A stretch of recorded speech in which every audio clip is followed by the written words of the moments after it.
नमस्कार, समाचारों में आप सभी का बहुत स्वागत है। मैं हूं जया सिन्हा। अगले आधे घंटे में होंगी देश और दुनिया की तमाम ताजा तरीन अपडेट्स। शुरुआत करते हैं इस वक्त की सुर्खियों के साथ। चुनावी माहौल में प्रधानमंत्री नरेंद्र मोदी की डीडी न्यूज के साथ एक्सक्लूसिव बातचीत। कहा, शासन चलाने के लिए संविधान ही सबसे बड़ा धर्म ग्रंथ। कांग्रेस की चारों पीढ़ियों ने संविधान का किया अपमान। कहा, पिछले 4 चरण में ही इंडी गठबंधन हुआ पस्त।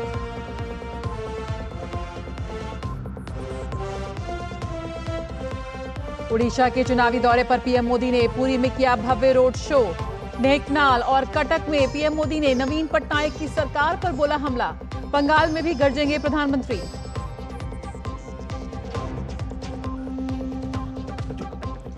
पांचवें चरण में 49 लोकसभा और उड़ीसा की 35 विधानसभा सीट पर मतदान जारी। आम से लेकर खास तक हर वर्ग के लोगों में मताधिकार को लेकर उत्साह। दोपहर 3 बजे तक 47.53% मतदान दर्ज।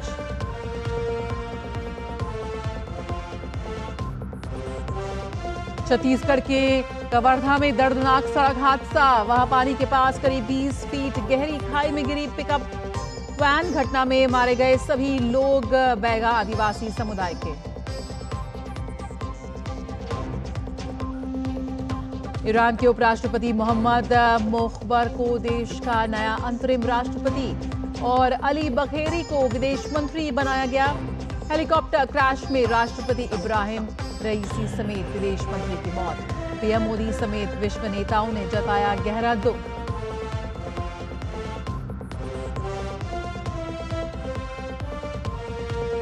और पूरे उत्तर भारत में प्रचंड गर्मी से हाहाकार।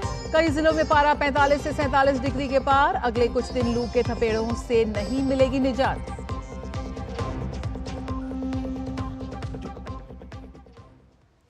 और सबसे पहले नजर डालेंगे दोपहर 3 बजे तक हुए मतदान प्रतिशत पर, यानी कि इस वक्त की इलेक्शन ब्रेकिंग, उस पर नजर डाल लेते हैं।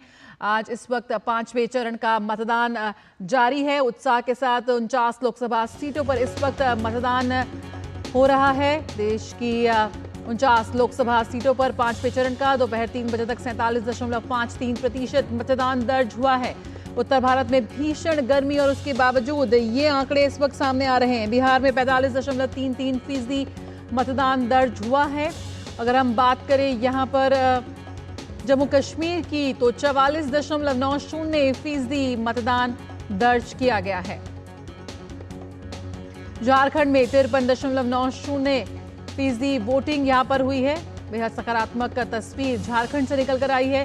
तो वहीं लद्दाख में 61.26% मतदान दर्ज हुआ है। यहाँ पर लीड करता हुआ लद्दाख, जहां पर 61% को पार कर गया है इस वक्त मतदान प्रतिशत। महाराष्ट्र में 38.77% मतदान दर्ज किया गया है। अभी तक 3 बजे तक के जो ताजा आंकड़े आए हैं, उड़ीसा में 48.95% मतदान दर्ज हुआ है।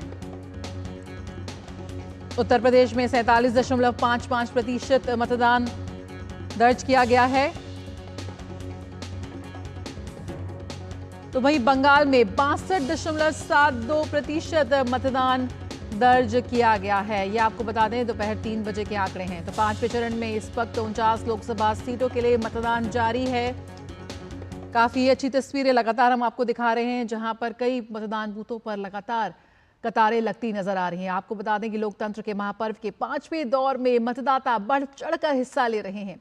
भीषण गर्मी के बावजूद मतदान केंद्रों पर लोग भारी संख्या में वोट करने के लिए अपनी बारी का इंतजार करते नजर आ रहे हैं। आप अपने टीवी स्क्रीन पर इस वक्त तस्वीरें देख सकते हैं विभिन्न शहरों से। उत्तर प्रदेश के अयोध्या और झांसी, बिहार की बात करें तो मुजफ्फरपुर और उड़ीसा की राउरकेला की तस्वीरें भी इस वक्त हम आपको दिखा रहे हैं, जहां लोग मतदान केंद्र के बाहर कतार में नजर आ रहे हैं। जम्मू में भी बड़ी संख्या में लोग मतदान केंद्रों तक पहुंच रहे हैं अपना वोट डालने। उत्तर प्रदेश, जम्मू कश्मीर, उड़ीसा, बिहार, तमाम जगहों पर इस वक्त 5वें चरण का मतदान जारी है और 5वें चरण में राजनाथ सिंह और बसपा प्रमुख मायावती ने लखनऊ में मतदान किया, तो वहीं केंद्रीय मंत्री पीयूष गोयल और शिवसेना यूबीटी के प्रमुख उद्धव ठाकरे ने मुंबई में मतदान किया। इस दौरान सभी नेताओं ने देश हित में जनता से अधिक मतदान की अपील की। तो 8 राज्यों की 49 सीटों पर हो रहा है मतदान और कई दिग्गजों की किस्मत आज ईवीएम में कैद हो रही है। तो नेता क्या, अभिनेता भी इस वक्त यानी कि बड़े बड़े सेलिब्रिटीज भी मतदान करते नजर आए। लोकप्रिय धारावाहिक रामायण में मां सीता की भूमिका निभाने वाली दीपिका चिखलिया ने मतदान कर लोगों से बढ़ चढ़ कर देश हित में मतदान करने की अपील की। तो वहीं फिल्म अभिनेत्री रेखा, कियारा आडवाणी और अभिनेता शाहरुख खान, सनी देओल, रणबीर कपूर और प्रेम चोपड़ा ने भी मतदान कर जनता से वोट की अपील की। तो आज हर आमो खास निकलकर वोट कर रहा है।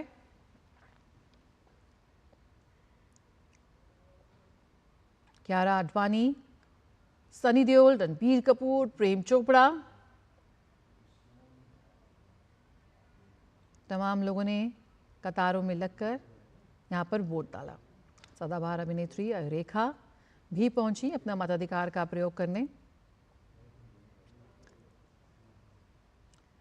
केंद्रीय मंत्री और बीजेपी प्रत्याशी स्मृति ईरानी ने अमेठी के मुसाफिर खाना कस्बे में पहुंचकर बूथ का निरीक्षण किया। अमेठी लोकसभा सीट पर 5वें चरण के लिए मतदान जारी है।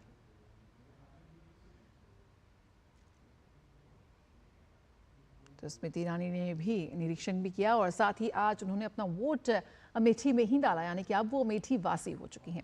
उत्तर प्रदेश की हॉट सीट अमेठी में 5वें चरण में वोट डाले जा रहे हैं। केंद्रीय मंत्री और भाजपा नेता स्मृति ईरानी ने अमेठी के गौरीगंज में मतदान किया।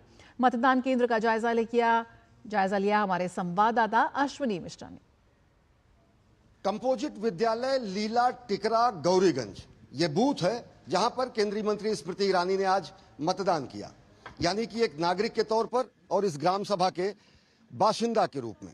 9:15 बजे के आसपास वो इस मतदान केंद्र पर आई और उन्होंने सामान्य नागरिक की तरह लाइन में लगकर अपने मताधिकार का प्रयोग किया। अपने मतदान के बाद उन्होंने कहा कि देश के विकास के नाम पर और विकास पुरुष प्रधानमंत्री नरेंद्र मोदी को और मजबूत करने के लिए अमेठी की जनता वोट कर रही है। साथ ही साथ कुछ और यहाँ पर युवा हैं जो कि वोट डाले हुए हैं, जो इसी ग्राम सभा से संबद्ध रखते हैं। आप बताएं, स्मृति ईरानी ने कहा था कि इसी गांव में वो रहेंगी, गांव में घर भी बनाया उन्होंने आज मतदान भी किया। कितना आप लोगों को क्या एहसास होता है, वो वादा पूरा किया उन्होंने जो किया था? हम लोगों की सोच यही है कि जो उन्होंने कहा है वो ऑल टाइम तक करते रहें, क्योंकि क्षणिक लाभ की बात तो है नहीं, क्योंकि अब निवासी हो चुकी हैं। ये भी कहा जाता है कि बहुत लंबे समय से गांधी परिवार के लोग यहाँ पर प्रतिनिधि के रूप रहे, सांसद रहे, लेकिन घर नहीं बनवाए। ये तो सही बात है, क्योंकि राजीव गांधी जी थे, स्वर्गीय इंदिरा गांधी जी थी और सोनिया गांधी जी थी और राहुल गांधी जी थे। तो बीच में जैसे बात पता भी चली कि इनके लापता सांसदों के नाम इनका पोस्टर एडवाइस जारी हुआ। स्मृति ईरानी ने यहाँ घर बनवाया है। गांव वाले बड़े खुश हैं कि अब यहीं की बाशिंदा हो गई हैं। घर का उन्होंने वादा किया था और हमारी ही ग्राम सभा में उन्होंने घर बनाया है मैदान होगी। ये हम लोगों के लिए एक लैंडमार्क के रूप में साबित हुआ है। जनता जो यहाँ पे वोटिंग कर रही है वो विकास के मुद्दों को, शिक्षा, रोजगार, महंगाई, इन सब चीजों को देखते हुए वोटिंग कर रही है। निश्चित तौर से अलग अलग वो है। देख सकते हैं कि कितने बुजुर्ग व्यक्ति और शारीरिक रूप से बेहद अक्षम व्यक्ति भी आ रहे हैं बूथ की तरफ, जिनकी उम्र काफी ज्यादा हो चुकी है। बड़ा उत्साह है यहाँ पर लोगों का। अब ये बेहद दिलचस्प बात है कि स्मृति ईरानी का पता A602 नेपच्यून अपार्टमेंट, लोखंडवाला, अंधेरी वेस्ट, मुंबई नहीं रह गया है। अब उनका नया पता है गांव मेदन मवई, पोस्ट गौरीगंज, जिला अमेठी। देखना दिलचस्प होगा कि ये उनका स्थायी पता बनता है या फिर अस्थायी पता बनता है। कैमरा पर्सन मोर मुकुट शर्मा के साथ अश्विनी कुमार मिश्र, डीडी न्यूज, गौरीगंज। और झारखंड के कोडरमा में भी बड़ी संख्या में लोग पोलिंग बूथ पहुंचकर अपने मत का उत्साहित होकर प्रयोग कर रहे हैं। देखिए संवाददाता अभिषेक सिंह की खास रिपोर्ट। 20 मई को आज देश के 49 लोकसभा सीटों पर चुनाव हो रहा है, जिसमें झारखंड में भी 3 लोकसभा सीटों पर चुनाव जारी है, कोडरमा, हजारीबाग और चतरा। मेरे पीछे मतदान केंद्र पे आप देख सकते हैं कि किस तरीके से जो यहाँ पर अभी सुबह का तकरीबन 11 बजे का समय है और किस तरीके से यहाँ भीड़ जो है वो अपने मताधिकार का प्रयोग करने के लिए जो मतदाता है वो यहाँ पर पहुंचे। खासतौर पर महिलाओं की जो संख्या है वो आप तस्वीरों में देख सकते हैं कि महिलाएं बड़ी संख्या में यहाँ पर मौजूद है और महिलाएं जो है अपनी बारी का इंतजार कर रही हैं। सुरक्षा की भी पुख्ता व्यवस्था है, महिला सुरक्षा कर्मियों को भी यहाँ पर तैनात किया गया है। इन तस्वीरों के माध्यम से आप देख सकते हैं। और ये लोग जो है सुबह का वक्त है, गांव देहात का इलाका है, लेकिन कहते हैं जो एक आह्वान था प्रधानमंत्री की ओर से, चुनाव आयोग की ओर से कि पहले मतदान फिर जलपान, इसका भी शायद ये एक जीता जागता सबूत है जो कि आपके इन तस्वीरों के माध्यम से नजर आ रहा है। बड़ी संख्या में महिलाएं जो है अपने पारंपरिक वेशभूषा में यहाँ पर पहुंची है। और खास तौर पर चुनाव आयोग की भी अगर हम बात करें तो चुनाव आयोग ने भी यहाँ पर जो है वो पुख्ता इंतजाम किए हैं। खास तौर पर कोडरमा के जो संवेदनशील बूथ है वहाँ पर, और इसके अलावा जो अन्य बूथ है अति संवेदनशील बूथ, वहां पर पेट्रोलिंग से लेकर के सुरक्षा के पुख्ता इंतजाम किए गए हैं। व्हील चेयर की व्यवस्था यहां पर की गई है। अब व्हील चेयर देख सकते हैं। जो चुनाव आयोग की ओर से जो प्रोटोकॉल है उसको हर मतदान केंद्र पर यहां पर पूरा आप नजर दौड़ा के देख सकते हैं कि यहां पर वो नजर आता है। जो यहां पर असिस्टेंस हम कह सकते हैं कि जो बुजुर्ग मतदाता है उनके लिए वॉलंटियर की व्यवस्था की गई है। पीने की पानी के लिए देखिए यहाँ पर घड़े का प्रयोग किया गया है ताकि जो है स्वच्छ और निर्मल जल जो है वो मतदाताओं को, अगर यहाँ पर उनको ये चीज की व्यवस्था की जाए, शेड की व्यवस्था की गई, जो तमाम जिस तरीके के इंतजाम होने चाहिए क्योंकि भीषण गर्मी भी है, तपिश भी काफी ज्यादा है और मतदाताओं का जो यहाँ पर जिस तरीके से संख्या है वो भी बहुत ज्यादा है। ऐसे में चुनाव आयोग की जो व्यवस्था है वो यहाँ पर काफी पुख्ता नजर आ रहा है और मतदाताओं में भी काफी जोश है। हम कुछ मतदाताओं से यहाँ बात करने का भी प्रयास करते हैं। इतना देर से लाइन में खड़े नहीं, खड़ा भी आए हैं। अभी आए हैं। कोई दिक्कत तो नहीं हो रहा? नहीं, दिक्कत नहीं। बच्चे को लेके आए मतदान के लिए? हाँ। और भी आपके साथ परिवार से भी कोई आया है? हाँ, सास ससुर आए, सब लोग आए, पूरा परिवार मतदान, पूरा फैमिली है। देख सकते हैं महिलाएं, खास तौर पर जिस तरीके से महिलाएं हैं वो यहाँ पर जो है काफी बड़ी संख्या में बच्चे पूरे परिवार के साथ है। आप कुछ कहना चाहते हैं? हाँ सर, हम बहू लेके परिवार लेकर मतदान देने के लिए आए हैं। हाँ सर। कितना दूर है आपका घर? ये महसपुर है सर। हाँ सर। तो पूरा परिवार का परिवार आप देख सकते हैं यहाँ पर मौजूद है। जो भी घर के मेंबर हैं वो सब इकट्ठे यहाँ पर आ रहे हैं और वो जो है यहाँ पर मतदान करके जो एक कह सकते हैं लोकतंत्र का सबसे बड़े पर्व में अपनी हिस्सेदारी जता रहे हैं। कैमरामैन रमाकांत के साथ अभिषेक सिंह, डीडी न्यूज, कोडरमा। तो काफी सकारात्मक तस्वीरें। यहाँ पर आधी आबादी कहीं ना कहीं अपनी पूरी जिम्मेदारी निभाती हुई नजर आ रही है। 5वें चरण में जम्मू कश्मीर की बारामूला संसदीय सीट के लिए मतदान जारी है। कई दशकों तक जहां मतदान नहीं हुआ, जो इलाके आतंकवाद से प्रभावित रहे, वहां से लोग मतदान के लिए निकले, बड़ी संख्या में निकले। सोपोर में बड़ी संख्या में युवा और महिलाएं मतदान में हिस्सा लेकर खुश नजर आई। तो वहीं लोकतंत्र में आस्था जताते हुए इन मतदाताओं ने हमारी संवाददाता रमा त्यागी से की खास बातचीत।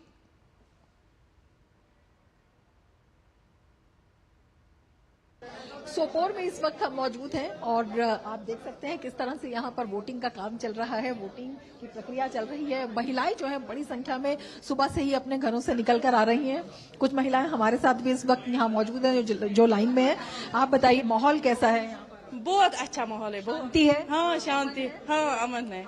पहले भी यहाँ पर वोट में इतनी लंबी लाइनें लगती थी जब वोटिंग होती थी, या पहली बार इतनी लंबी? ना, हमें पहली बार देखी, हम पहली आई है ना वोट डालने। हाँ, पहली बार आई है। हाँ, तो पहली बार आने पर किस तरह का उत्साह है? क्या बताएं, बहुत बहुत ज्यादा। मैंने वोट डाला। हाँ। अच्छा, तो बड़ी खुश आप? हाँ, बहुत खुश है, बहुत खुश है। हाँ हाँ, इसलिए खुश है वोट डालने का मौका मिला। हाँ हाँ, क्या चाहती हैं, क्या होना चाहिए? जो अल्लाह चाहिए। आपको क्या लगता था सबसे पहले मैं जाऊंगी, यहाँ पर सर्दी भी है ना? घर पे काम है ना, हाँ। इसीलिए घर पे काम है, तो पहले आपने सोचा कि पहले वोटिंग उसके बाद वोट डालो, उसके बाद काम करो। एक और महिला हमारे साथ है, आपने भी वोट डाला? जी मैम।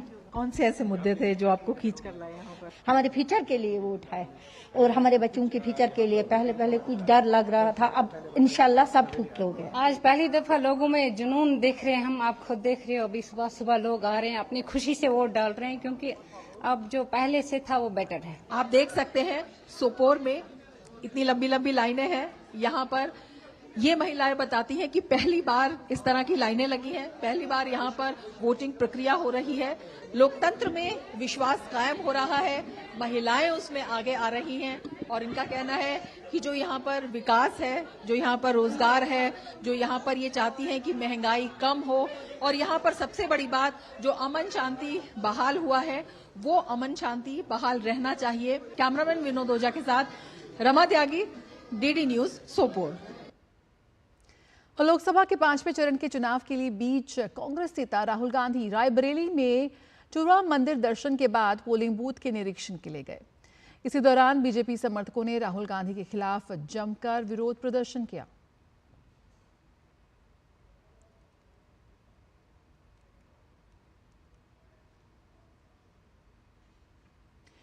प्रधानमंत्री नरेंद्र मोदी ने प्रभु जगन्नाथ की नगरी पुरी में डीडी न्यूज के साथ आज एक्सक्लूसिव बातचीत की है। हमारी senior consulting editor Reema Parashar के हर उस सवाल का जवाब उन्होंने दिया जो आज के इस चुनावी माहौल में जरूरी है। डीडी न्यूज के साथ खास बातचीत में पीएम ने संविधान पर खुलकर बात की। कहा कि वो संविधान की पूजा करते हैं, उनके लिए संविधान सरकार चलाने का धर्म ग्रंथ है। पीएम ने इस मौके पर कांग्रेस को भी घेरा और कहा कि कांग्रेस के परिवार ने संविधान का चीरहरण किया है। बाबा साहब आम्बेडकर का, मैं संविधान सभा का, उस समय सभी महापुरुषों का सर झुका करके प्रणाम करता हूं कि उन्होंने देश को ऐसा संविधान दिया कि एक चाय वाले का बेटा, एक गरीब मां का बेटा, और मेरे देश के लोकतंत्र की ताकत देखिए कि उसने उसे प्रधानमंत्री बना दिया। मेरे लिए तो संविधान शासन चलाने का सबसे बड़ा धर्म ग्रंथ है। मेरे लिए एक राजनेता के रूप में, एक पॉलिटिकल लीडर के रूप में, एक जनप्रतिनिधि के रूप में संविधान मेरा मार्गदर्शक है और मैं उसका पुजारी हूं। और ये पूजा मैं आज से नहीं कर रहा हूं। जब संविधान के 60 साल हुए थे तो मैं पहला व्यक्ति था देश में जिसने हाथी पर संविधान रखा और संविधान की यात्रा निकाली, और मोदी सीएम था, पैदल चल रहा था। संविधान को अगर किसी ने बर्बाद किया है, इस परिवार ने किया है, खुद के उपयोग के लिए किया है। सबसे पहले जब पंडित नेहरू जी प्रधानमंत्री बने, कुछ ही वर्षों में उन्होंने संविधान में परिवर्तन करके फ्रीडम ऑफ स्पीच को रिस्ट्रिक्ट करने का काम किया। उसके बाद उनकी बेटी ने उनको जब न्यायालय ने एमपी के रूप में घोषित कर दिया कि आप योग्यता नहीं रखती हो, तो उन्होंने संविधान बदल दिया। देश की जनता ने मांग की कि आपको छोड़ देना चाहिए, तो उन्होंने इमरजेंसी लगा करके संविधान के लीरे उड़ा दिए और वो बैठी रही। उसके बाद उनके बेटे आए, उन्होंने शाहबानू का सुप्रीम कोर्ट का जजमेंट, उसको संविधान में इधर उधर कर करके उलट दिया, लाखों माताओं बहनों के अधिकार को छीन लिया। उसके बाद उन्होंने मीडिया को कंट्रोल करने के लिए एक बिल ले आए। उसके बाद उनके साहबजादे, जिनके पास कोई सत्ता नहीं, कि एमपी के सिवा कुछ है नहीं, उन्होंने संविधान के द्वारा बनी हुई कैबिनेट, उस कैबिनेट के निर्णय को प्रेस कॉन्फ्रेंस बुला करके लीरे उड़ा दिए और कैबिनेट को अपना निर्णय रिवर्स करना पड़ा। संविधान का इससे बड़ा अपमान शायद हिंदुस्तान में किसी ने नहीं किया होगा, जिसमें इन परिवार के चारों पीढ़ी ने किया है। प्रधानमंत्री ने दावा किया है कि 4 चरण के चुनाव में यह तय हो गया है कि विपक्षी गठबंधन का हाल बुरा होने वाला है। 4 चरण के चुनाव, इंडी अलायंस पूरी तरह अस्त हो चुका है। अब जो चरण शुरू हुए हैं वो हमें 400 पार जाने की मजबूती दे रहे हैं। आज भी मैं मतदाताओं से कहूंगा, भारी मतदान करें, जी भर करके मतदान करें, देश के लिए मतदान करें। और खबरों का सिलसिला जारी रहेगा, लेकिन रुकेंगे एक छोटे से ब्रेक के लिए, जल्द हाजिर होते हैं। मैं कैप्टन होता ना, ओपन कराता। अब हर कोई ओपन करेगा तो मैच कौन क्लोज करेगा? तो भाई साहब, अब कोई किसी की लाइफ में आग नहीं लगा पाएगा। समर कूल, जो हर दिल करे कबूल। Delivery boy has picked your order. अरे भाई, पता है भूख लगी है। 30 मिनट का मैसेज नोटिफिकेशन आया था ना। मैसेज के सारे थोड़ी बैठ सकते हैं। कल आपने कुछ शेयर्स बेचे थे ना? हाँ, तो चेक किया? मैसेज आया तो था। सिर्फ मैसेज काफी नहीं है। आप शेयर मार्केट में कोई भी ट्रांजैक्शन करते हैं ना, तो स्टॉक एक्सचेंज से आए एसएमएस या ईमेल को अपने डीमैट अकाउंट और बैंक स्टेटमेंट के साथ भी टैली कीजिए। बेटा, भूख में ना दिमाग बंद हो जाता है। सोच कर, समझ कर, इन्वेस्ट कर। ब्रेक के बाद स्वागत है। प्रधानमंत्री नरेंद्र मोदी ने उड़ीसा के कटक में सत्तारूढ़ बीजेडी पर माफियाओं को बढ़ाने का आरोप लगाया। प्रधानमंत्री नरेंद्र मोदी ने कहा कि जब से उनके नेतृत्व में केंद्र में सरकार बनी है, तब से उन्होंने रिकॉर्ड पैसा उड़ीसा को भेजा है। पीएम ने बताया कि कांग्रेस के शासनकाल में उड़ीसा को करीब 5,000 करोड़ रुपए मिलता था। पीएम ने कहा कि केंद्र की नई खनन नीति से उड़ीसा को 50,000 करोड़ रुपए की कमाई हो रही है। जब से मोदी सरकार बनी है, तब से ओडिशा के विकास के लिए मैंने रिकॉर्ड पैसा दिल्ली से भेजा है।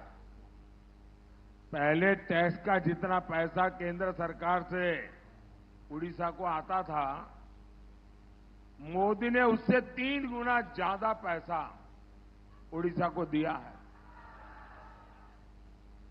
कांग्रेस की सरकार के दौरान जब पुरानी खनन नीति थी, तब उड़ीसा को करीब 5,000 करोड़ रुपए मिलते थे। मोदी ने नई खनन नीति बनाई। आज ओडिशा को खनन से ही लगभग 50,000 करोड़ रुपए की आय हो रही है। अब आप सोचिए, कांग्रेस के जमाने में 5,000 करोड़, मोदी के जमाने में 50,000 करोड़ रुपया यहां मिलता है।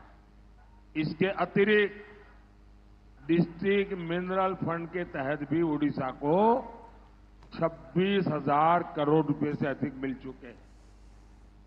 यानी मोदी सरकार यहां पहले के मुकाबले कई गुना ज्यादा पैसे भेज रही है। लेकिन उड़ीसा में बीजेडी की भ्रष्ट सरकार इस पैसा का गोलमाल कर रही है।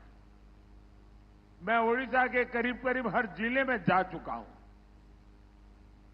यहां सड़क, बिजली, पानी, स्कूल, कॉलेज, अस्पताल, हर चीज का अभाव है। तो ये पैसा किसकी जेब में गया?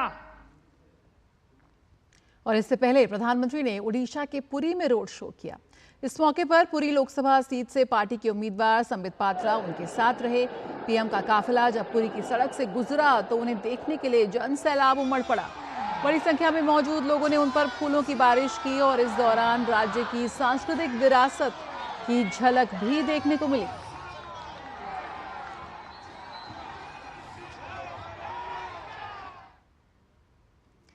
तो लोकतंत्र के इस महापर्व के 5वें दौर में मतदाता बढ़ चढ़कर हिस्सा ले रहे हैं।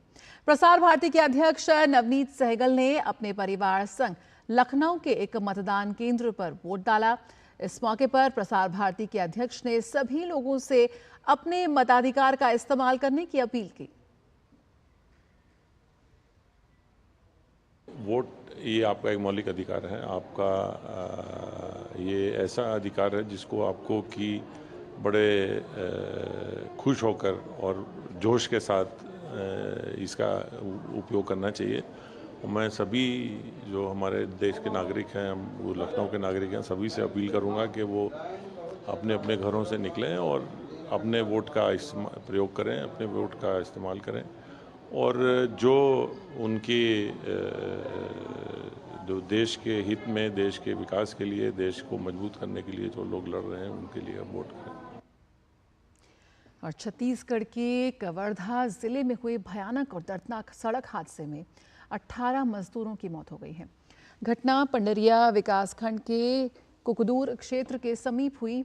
मृतक बैगा आदिवासी समुदाय से ताल्लुक रखते हैं और सभी तेंदुपत्ता तोड़कर घर लौट रहे थे। पिकअप से लौटने के समय गाड़ी अनियंत्रित होकर बहापानी के पास करीब 20 फीट गहरी खाई में गिर गई। पिकअप गाड़ी में करीब 25 से 30 लोग सवार थे। 17 महिलाओं और एक पुरुष समेत 18 लोगों की मौके पर ही मौत हो गई, जबकि पुलिस ने रेस्क्यू कर किसी तरह पिकअप के नीचे दबे अन्य मजदूरों को बाहर निकाला और पास के अस्पताल में भर्ती कराया, जहां उनका इलाज किया जा रहा है। वित्त वर्ष 2024 में पहली बार बैंकिंग सेक्टर का शुद्ध मुनाफा 3 लाख करोड़ रुपए के पार पहुंच गया। सूचीबद्ध सार्वजनिक और निजी क्षेत्र के बैंकों का शुद्ध लाभ वित्त वर्ष 2013 में 2.2 लाख करोड़ रुपए से 39% बढ़कर 3.1 लाख करोड़ रुपए हो गया, जबकि सार्वजनिक क्षेत्र के बैंकों ने वित्त वर्ष 2024 के दौरान रिकॉर्ड 1.4 लाख करोड़ रुपए का शुद्ध लाभ कमाया, जो कि एक साल पहले की अवधि की तुलना में 34% की वृद्धि है। निजी क्षेत्र के बैंकों का शुद्ध लाभ 42% बढ़कर लगभग 1.7 लाख करोड़ रुपए हो गया है, जो कि एक साल पहले 1.2 लाख करोड़ रुपए था। परिणाम स्वरूप दोनों क्षेत्रों के बीच कमाई का अंतर बढ़ गया है। वित्तीय वर्ष की पहली 3 तिमाहियों में सभी सूचीबद्ध कंपनियों का कुल तिमाही मुनाफा लगभग 3 लाख करोड़ रुपए है। वास्तव में बैंकों ने मुनाफे के मामले में आईटी सेवाओं को भी पीछे छोड़ दिया है। हाल के वर्षों में आईटी सेवाएं सबसे अधिक लाभदायक समूह रहा है। सूचीबद्ध आईटी सेवा कंपनियों ने वित्त वर्ष 2024 के लिए लगभग 1.1 लाख करोड़ रुपए का शुद्ध लाभ दर्ज किया।